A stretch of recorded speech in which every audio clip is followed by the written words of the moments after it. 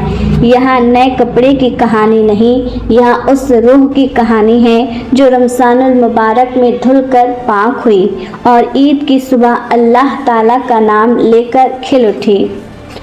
اس سال جب عید آئے تو اسے صرف منانا مت، اسے محسوس کرنا، صرف پہننا مت، روح کو بھی سجانا، صرف کھانا مت، شکر بھی کرنا، اور صرف خوش نہ ہونا، اللہ والے بن جانا، کیونکہ حقیقت میں عید اسی کی ہے جو رمضان کے بعد بھی اپنے رب کا وفادار رہ جائے۔ یا اللہ جو کچھ ہم نے کیا اسے قبول فرما۔ رمضان المبارک چلا گیا مگر اپنی رحمت ہم سے جدا نہ کرنا۔ آمین آمین بسحر نبی الامین صلی اللہ تعالیٰ علیہ وسلم۔